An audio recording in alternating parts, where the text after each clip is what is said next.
Hey guys, back with another free pick. This time it's going to be Bradley Valpo. So picks have been good, good all along, up to 10-3 with the most two recent winners.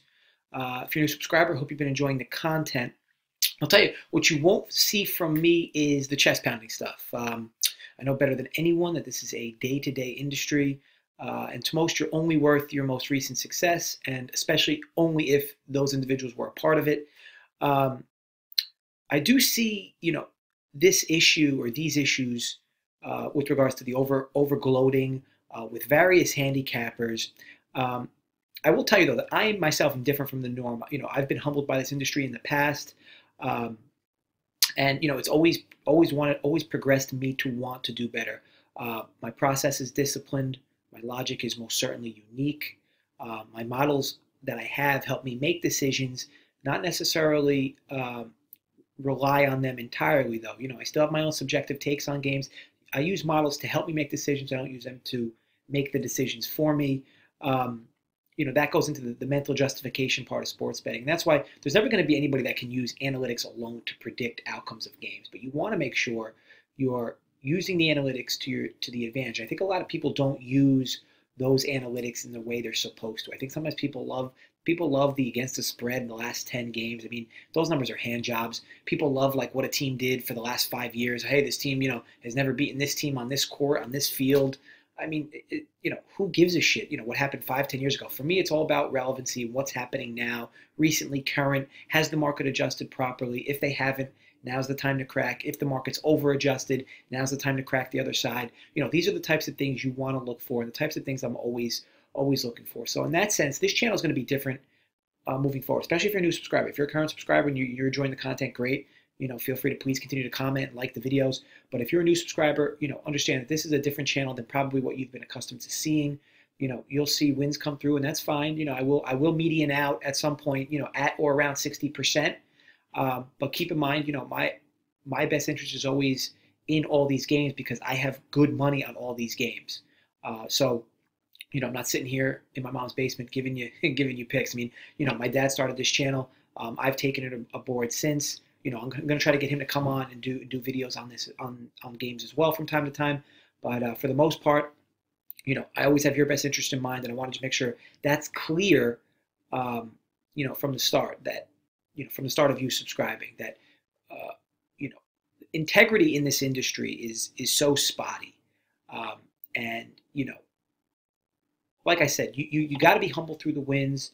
You got to be able to stomach the losses. And somebody like myself, I genuinely want to improve this industry. It has such a bad rap because of so many shitty people. Shitty touts, shitty handicappers, and I'm not talking handicappers in the sense that they lose games. I'm talking like the way they act, the way they handle themselves. You won't see that on this channel. You won't see the me asking anybody for blowjobs when I win one game. It's like so many people live in this industry game by game. Like, oh my God, did you win your last 3? What is your last 5? What's your record against spread in your last 10? Well, what does it matter?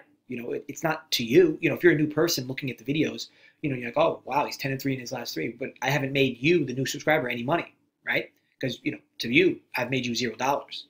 So that should be, that will get you, to start watching it. But what I want to make clear is that moving forward, understand that I have your best interest in mind, not only my own. I have your best interest in mind, and I don't want to just help you win your bets that I give you. I want to help you moving forward. The old teach you how to fish analogy, right? I want to make sure that as you watch these videos, you slowly become a better sports bettor. You slowly become more disciplined. Your money management becomes better.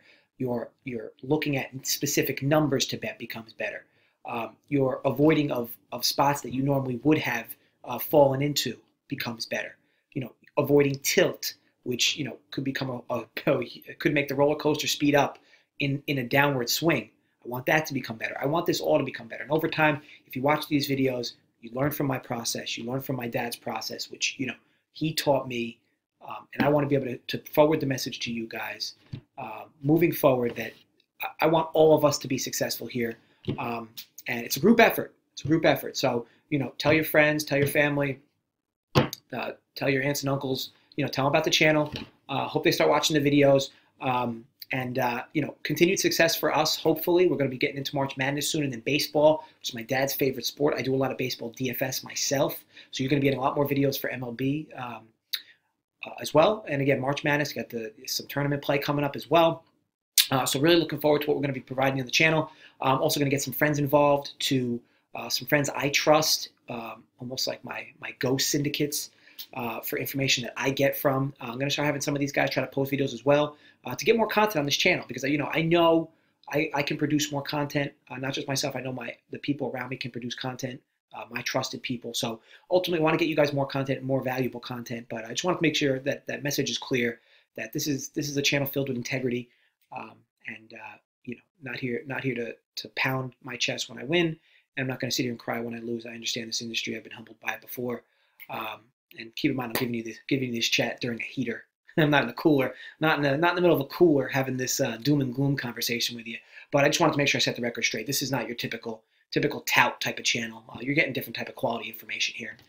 Okay, into this game. Bradley is -4.5 versus Valparaiso. Total 127.5. I actually really like this conference. So this is the MVC. This will be the third game out of the 13. This will be the 14th game. The third game out of the 14th game I've given you guys that's in this conference. I do a lot of watching on this conference. A lot of this conference's games are on ESPN 3 and the other ESPN streaming service that I can't think of that I waste money on every month. So I get to watch a lot of these games, and the thing with these conferences, especially this one, and obviously there's a few other mid-majors that are like this, there's holes in these lines. There are holes in these lines. Everybody wants to bet the big market games, and I'll give you a few big market games from time to time when I feel it's formidable, like I have been.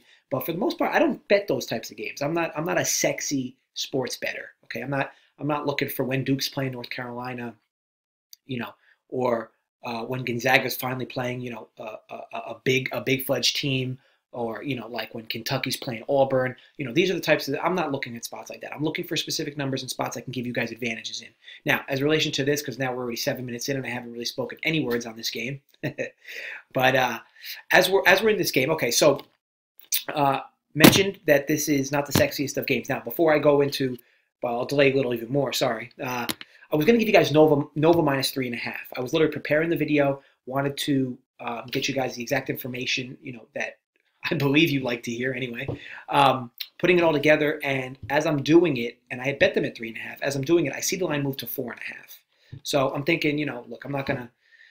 This goes back to the integrity conversation. I could do a video with Villanova 3.5, but I know the line everywhere is 4.5. So I'm not going to give you that line. I mean, I'm not shitty like that. So ultimately, I had my eyes set on this game as well, and I already bet it.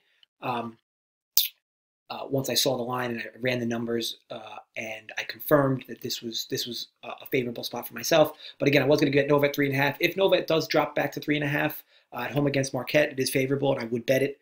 But again, I'm seeing it now 4.5 already, which was like an hour or two after it opened, which rarely happens. But again, I know why that happened, and I bet it at 3.5. It's a huge makeup spot for Nova, losing 3 straight road games coming home. But anyway. This is the second game that I'll be betting tomorrow, and it is Bradley Valpo. Now, going into this conference, Bradley Valpo is definitely not the best matchup in this conference for the night, but Bradley is winners of 5 of 6 here, and as a 4.5 point slight favorite with the total as mentioned at 127.5. This total is wildly high for me. I know the eye test may seem, if you don't watch a lot of these games or know how these two teams play, that might seem 127.5 might seem like a low number. You'll lose on a 66, 62, but I will tell you that these are two painfully slow teams.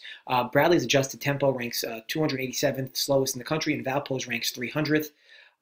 With these two teams' adjusted tempos being so close, it definitely creates a fairly predictable pace. By the way, these pace numbers come from KenPom.com.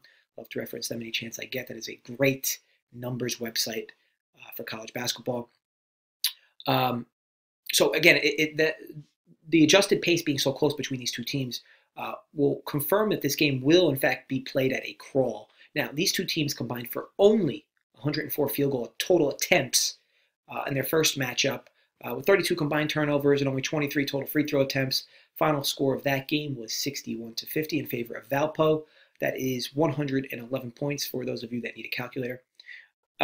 Bradley has gone over 67 points once in their last 4.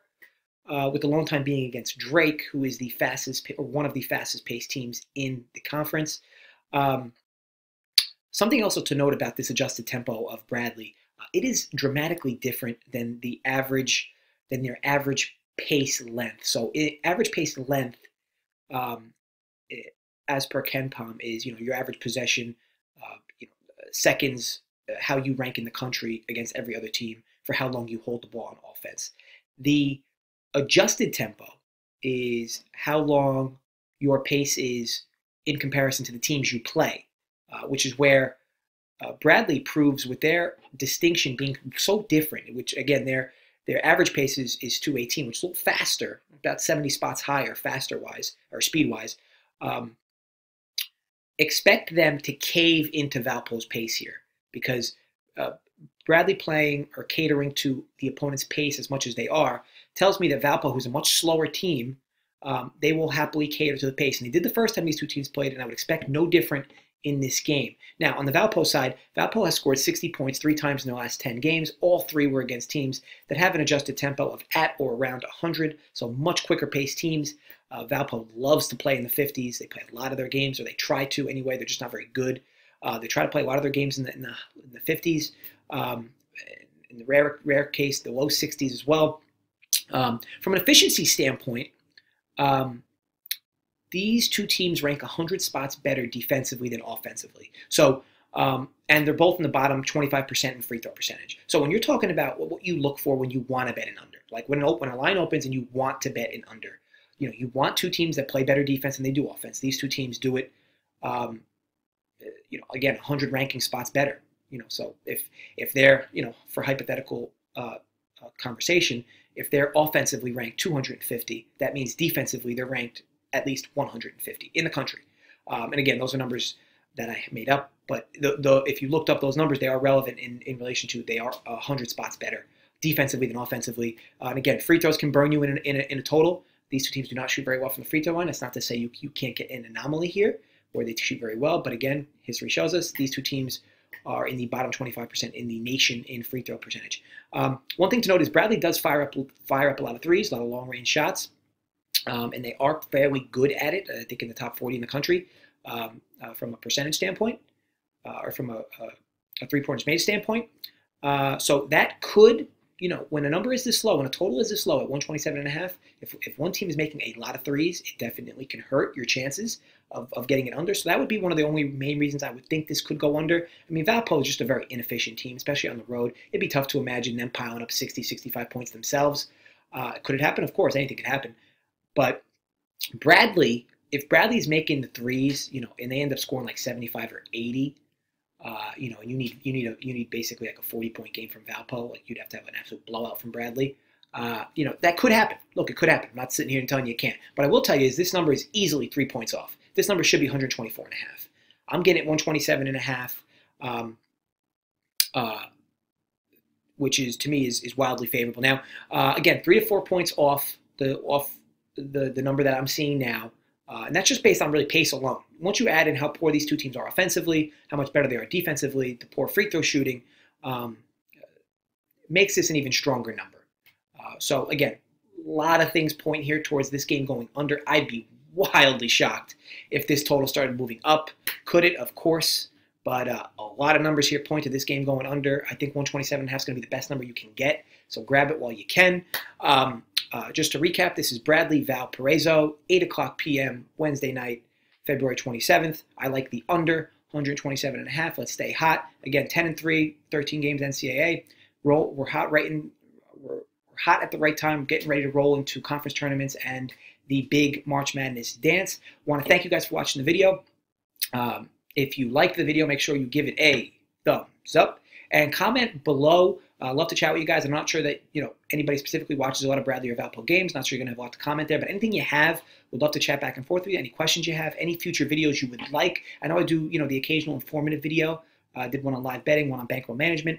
I could do more for you guys. I could do them on parlays because I know everybody loves those sexy, appetizing parlays. Could do one on that for you. Could do one on teasers, pleasers. Anything for that matter. I just need to know what you guys want. But I will be producing content myself, so that's not necessarily necessary for you guys to tell me what to post. But if you do tell me to post it, I will come through for you guys. So again, thanks for watching. Bradley Valpo under 127.5. So let's cash it and stay hot. Thanks for watching, guys.